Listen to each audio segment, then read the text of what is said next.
And good evening. Sheriff's investigators right now looking for several stolen guns that were taken from an unmarked sheriff's vehicle overnight. Good evening. I'm Tim Callahan. And I'm Jackie Ochoa. 23 ABC's Jessica Harrington now joins us live from KCSO headquarters to explain how this all happened and what KCSO is saying about the incident. Jessica. Well, Tim and Jackie, we actually just spoke to a KCSO sergeant on camera, but there are still so many unanswered questions. What we do know is that it happened in a quiet gated community in northwest Bakersfield. 4 firearms stolen out of that vehicle overnight, and now deputies are trying to figure out how this all happened, but we do know that 3 of those firearms are still missing.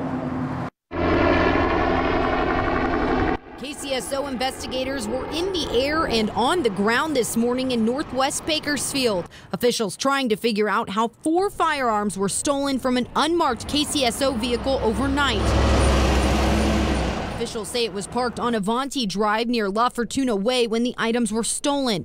Among those stolen items, 4 firearms. KCSO says it recovered some of the stolen property, but 3 firearms are still missing. They include a Colt AR-15, Mossberg 12-gauge shotgun, and a Glock 27 handgun. Officials haven't said how the theft happened or if any department policies or laws were broken.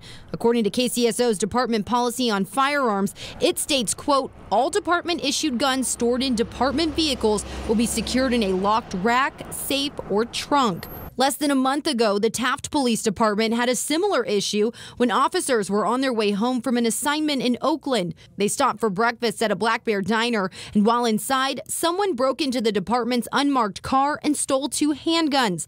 One was a duty weapon, the other was one of the officers' personal firearms. Since then, the Taft Police Department said it revised its policies and procedures for storing and securing firearms in department vehicles, personal vehicles, and personal residences. Those firearms are still missing today.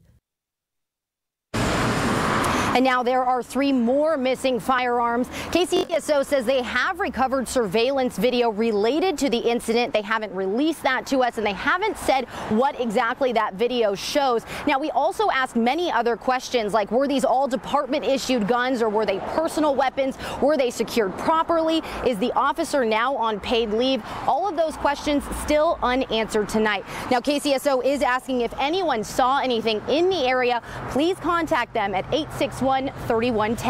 Live in Oildale, Jessica Harrington, 23 ABC. Jessica.